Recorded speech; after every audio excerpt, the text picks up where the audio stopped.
যদি আমার ভিডিওটি ভালো লেগে থাকে তাহলে একটা ছোট্ট লাইক করে দেবেন। শুরু করছি ভিডিওটি। হ্যালো বন্ধুরা, আমি রূপসা আর আমার কিচেনে আপনাদের স্বাগত জানাই। আর আজকে আমি বানাবো মেথি চিকেন। মেথি খেতে আমরা অনেকেই খুব একটা পছন্দ করি না, কারণ মেথির স্বাদটা তত সুন্দর নয়। কিন্তু মেথি যখন চিকেনের সাথে আমরা খাবো, সেটা একটা অন্য এবং অসাধারণ স্বাদ আনবে। তাই চলুন তাড়াতাড়ি আমরা রেসিপিটা দেখি। চলুন ঝটপট মেথি চিকেন বানাবার জন্য আমাদের কি কি রান্নার উপকরণ বা ইনগ্রিডিয়েন্টস লাগছে আমরা একটু দেখে নিই। প্রথমেই লাগছে মেথি শাককে আমি ছোটো ছোটো করে কেটে রেখেছি। পেঁয়াজকে আমি স্লাইসলি চপ করে রেখেছি। আদা রসুন বাটা, এছাড়াও কাজুটা বাটা অবস্থায় লাগবে, কিন্তু আমি এখানে দেখাবার জন্য রেখেছি। কাসুরি মেথি আর গোটা গরম মশলা এখানে দারচিনি, এলাচ, লবঙ্গ, স্টার অ্যানাইস আর এখানে আছে গোলমরিচ। স্টার অ্যানাইসকে বাংলায় কি বলে আমি জানি না, তাই স্টার অ্যানাইসই করলাম। এছাড়াও ধনেপাতা, জিরে গুঁড়ো, ধনে গুঁড়ো এবং দই আমি এখানে ইউজ করবো মিল্কি মিস্ট। আমি হায়দ্রাবাদে যেহেতু থাকি, এখানকার খুব ভালো একটি ব্র্যান্ড এবং এই দইটা খুব ভালোও হয় খেতে, তাই জন্য আমি এটা ইউজ করব। আপনারা চাইলে ঘরে পাতা দই বা অন্য কোনো দইও ইউজ করতে পারেন। এছাড়াও আর চিকেন। আর রান্নাটা আমি করব জিভো লাইট অলিভ অয়েলে, কারণ রান্নাটা আমি হেলদি বানাবো সেই জন্য। আর এছাড়াও এখানে আমি ইউজ করব ব্ল্যাক পেপার, এটা পাউডার হিসাবে আছে, আর হিমালয়ান পিঙ্ক সল্ট, সেই জন্য এটা রঙটা এরকম। এটা এমনি নুনেরই মতো, এটা আলাদা কোনো বিট নুন বা অন্য কখন নুন নয়। তো চলুন রান্নাটা এবার আমরা ঝটপট করে বানিয়ে। আর ওতে আমি অল্প পরিমাণ নুন অ্যাড করে দিচ্ছি, তাতে মেথির যে একটা তেতো স্বাদ আছে সেইটা অনেকটাই কমে যাবে। এবং এইটাকে আমরা তারপর ভালোভাবে স্পুন দিয়ে নেড়ে, এখানে প্রথম আমরা কড়াইতে তেল দেব। আমি অল্পই তেল দিলাম এবং তেলটা গরম হতে দেব। তো আমার কড়াইয়ে তেলটা গরম হয়ে গেছে, তো আমি দিয়ে দিচ্ছি গোটা গরম মশলা। আমি দিয়ে দিচ্ছি এখানে পেঁয়াজ। আমি 500 চিকেন করব, তো সেই জন্য আমি 3টে বড় পেঁয়াজ স্লাইস করে কেটে নিয়েছি। কড়াইয়ে এবার পেঁয়াজগুলোকে ভালো করে একটু ফ্রাই করে নিচ্ছি। খুব ডিপ ফ্রাই করার দরকার নেই, একটু অল্প লালচে ভাব আনলেই সেটাই যথেষ্ট। আমি রান্নাটি অলিভ অয়েল করছি। রান্না করার কারণ মেনলি আমার বাড়িতে একটি ছোটো বাচ্চা আছে, আমার ছেলে, যে এখন 2 বছর 9 মাস। তো তার জন্যই আরও এই রান্নাটা অলিভ অয়েলে করা, হেলদি হবে। আপনারা চাইলে সাদা তেলও রান্নাটি করতে পারেন, কিন্তু সর্ষের তেল না ইউজ করাই ভালো। তো দেখুন এখানে অনেকটাই এটা লালচে ভাব এসে গেছে। তো আমি এবার এখানে অ্যাড করছি আদা রসুন বাটা।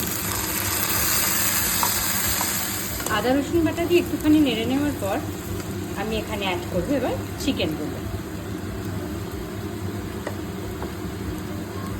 এবার চিকেনগুলোকেও আমি একটুখানি নেড়ে নেবো এর মধ্যে দিয়ে। আমি চিকেনগুলোকে এখানে নাড়ছি। গ্যাসের ফ্লেমটা খুব একটা হাইয়ে রাখবেন না, তাহলে পুড়ে যাওয়ার সম্ভাবনা থাকবে বা লেগে যাওয়ার, তাই একটু কম আঁচে রাখবেন বা মিডিয়াম ফ্লেমেও রাখতে পারেন। এবার আমি দেখুন এই চিকেনটার মধ্যে অ্যাড করছি অল্প পরিমাণে কাজু বাটা এবং বেশ ভালো করে আমি নেড়ে নিচ্ছি। যেহেতু আমি এটা মেথি মালাই চিকেন করব, তাই সেই জন্য আমি হলুদ গুঁড়ো দেবো না, কারণ মালাই মানে জিনিসটা একটু সাদা রঙেরই দেখতে পাই। তাই সেই জন্য আমি এখানে অ্যাড করব অল্প পরিমাণে ধনে গুঁড়ো আর অল্প পরিমাণে জিরে গুঁড়ো।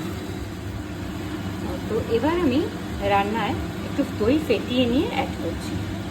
দইটা কিন্তু আপনারা ফেটিয়ে দেবেন।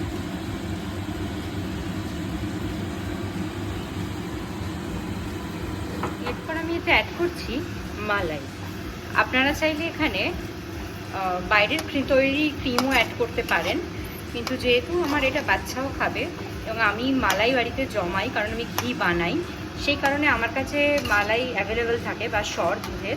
তাই সেইটা একটু দুধ দিয়ে যদি মিক্সিতে পেস্ট করে নেওয়া হয়, তাহলে বাড়িতেই খুব সুন্দর ক্রিম তৈরি হয়ে যায়। আপনারা চাইলে এমনি বাইরের ক্রিমও ইউজ করতে পারেন, বা আমি যেরকমভাবে বললাম সেইভাবেও ক্রিম তৈরি করে এখানে দিতে পারেন। এবার দেখুন রান্নাটার মধ্যে থেকে খুব সুন্দর একটু তেল বেরিয়ে এসছে। আমি কিন্তু খুব অল্প পরিমাণে তেল দিয়েছিলাম, প্রথমেই আপনারা দেখেছিলেন। এরপর আমি অল্প পরিমাণে দিয়ে দিচ্ছি একটু কসুরি মেথি। কসুরি মেথি দিয়ে ভালো করে আমি নেড়ে নিয়েছি। আর আমি অ্যাড করছি অল্প একটুখানি জল। দেখুন অল্প পরিমাণ জল দিয়ে দিয়েছি আর আমি এটা একটুখানি ফুটতে দিয়ে দিয়েছি। আর আমি রান্নাটিকে আমি ফুটতে দিয়ে দিয়েছি এবং অন্য একটি ছোটো কড়াইয়ে আমি আরেকটুখানি অলিভ অয়েল দিয়েছি এবং এটা একটু গরম হওয়ার জন্য দিয়েছি এবং মেথিটাকে আমি জল ফেলে এরকমভাবে ছড়িয়ে নিয়েছি। আপনারা যারা ওরকমভাবে পারেন না, আমিও ওইভাবে মনে হয় যেন পড়ে যাবে পুরোটাই।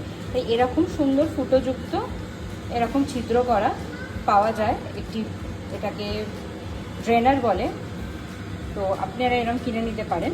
এইটা করলেও খুব সুন্দরভাবে জলটা পড়ে যায় এবং জিনিসটা মাঝখানে চলে আসে। দেখুন মেথিগুলোকে আমি এবার এটা তেল গরম হয়ে গেলেই এর মধ্যে দিয়ে দিচ্ছি। তো আমি এখানে মেথি শাকটা দিয়ে দিয়েছি এবং জলটা একদম ওটা থেকে চিপে ফেলে দেবেন। আর ওটা ট্রাই করেই একটুখানি দেবেন, নাহলে জলটা থাকলে ওটা ভালোভাবে ফ্রাই হবে না। আর বেশি ফ্রাই করার দরকার নেই, কারণ তাতে আবার জিনিসটা তেতো হয়ে যেতে পারে। তাই অল্প একটুখানি জাস্ট ফ্রাই করে যখন এখানে একটু কালারটা চেঞ্জ, আমি ভাজা মেথিটি অ্যাড করে দিয়েছি এবং আমি ভালো করে সুন্দর করে নেড়ে নিচ্ছি এটা। এরপর আমি এখানে অ্যাড করছি দু পরিমাণ নুন। এরপর আমি দিয়ে দিচ্ছি দুটো কাঁচা লঙ্কা। আপনারা লঙ্কা কেটেও দিতে পারেন, যেহেতু আমার ছোট বাচ্চা আছে সেও খায়, তাই লঙ্কা গোটা দিলে খুব একটা বেশি ঝাল হয় না, ঝালটাও ঠিক থাকে আর তাতে একটা স্বাদও আসে, কিন্তু ঝালও হয় না। আপনারা চাইলে যে যেমন ঝাল খেতে পারেন সে অনুযায়ী দেবেন, অথবা লঙ্কা কেটেও দিতে পারেন, কোনো অসুবিধা নেই তাতে। এবার আমি এখানে অ্যাড করছি সামান্য পরিমাণ ধনেপাতা। আপনি চাইলে নাও দিতে পারেন, কারণ অনেকেই ধনেপাতা খাওয়া পছন্দ করে না, কিন্তু আমার আবার ধনেপাতার গন্ধটা খুব প্রিয়, তাই জন্য একটু ধনেপাতা অ্যাড করলে আমার মনে হয় রান্নাটা হয়তো আরও ভালো হবে। সেটা আপনাদের ইচ্ছা, যদি না মনে হয় দেবেন। রান্নার একদম শেষ দিকে চলে এসেছি আর এটার রঙটাও অনেকটা খুব সুন্দর একটা রঙ চলে এসেছে। আমি এখানে অল্প পরিমাণে গোলমরিচ গুঁড়ো অ্যাড করছি।